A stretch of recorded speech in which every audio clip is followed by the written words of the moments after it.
Aleluya, Cristo resucitó. Yo estoy contigo. Vivamos la alegría de la Pascua a la luz de la palabra del Señor con Monseñor Enrique Díaz. Yo estoy contigo. 17 de abril.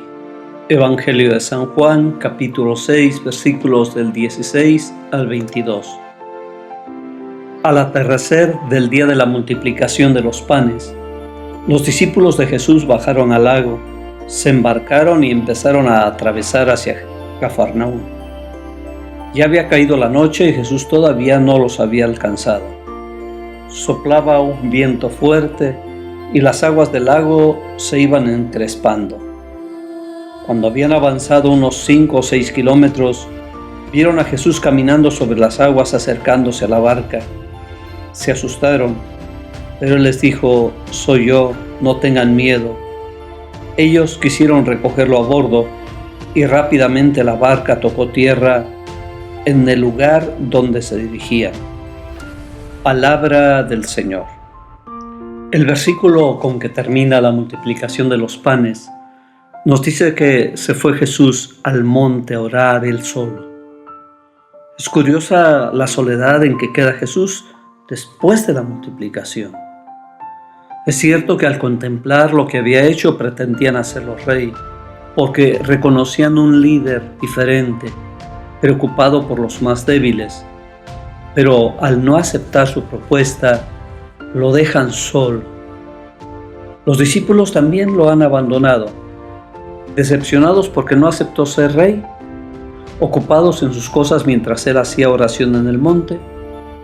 No lo explica el Evangelio, pero ellos aparecen atravesando el lago y amenazados por una tormenta.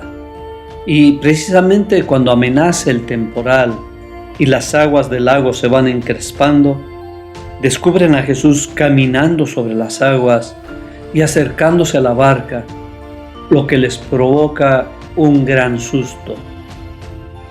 Las palabras de tranquilidad de Jesús: «No tengan miedo, soy yo», son dirigidas tanto a aquellos atemorizados discípulos como a sus discípulos del día de hoy. No tienen que tener miedo quienes siguen a Jesús, pero sí deben estar muy conscientes de que su reino es muy diferente a los reinos del mundo. Igualmente hoy no deben tener miedo quienes son sus discípulos. Hay tormentas que parecen ahogar la barca, pero no deben tener miedo. Sí deben reconocer que su propuesta es muy diferente a las propuestas del mundo y que provoca tormentas y amenazas de peligros. Contemplemos a Cristo caminando mientras nosotros nos llenamos de miedo. Él sabe sacar provecho de las más grandes dificultades.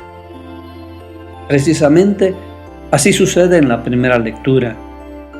Cuando una tormenta amenaza a aquella pequeña iglesia que empieza a caminar, las dificultades entre los diferentes grupos, las críticas y los problemas, en lugar de hundir la pequeña barca, la hacen que salga fortalecida con la bendición de un nuevo ministerio: los diáconos.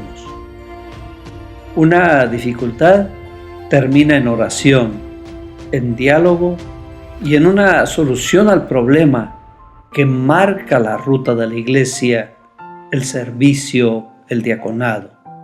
Los diáconos son un regalo insospechado para aquella comunidad que vienen a enriquecerla y a fortalecerla. Los diáconos son también hoy un regalo para nuestra iglesia. Contemplemos hoy el caminar de Jesús. No tengamos miedo de las tormentas, pero sí estemos atentos a ser fieles a sus palabras y a salir adelante de todas las dificultades con la seguridad de su presencia. El Señor te bendiga en nombre del Padre, y del Hijo, y del Espíritu Santo.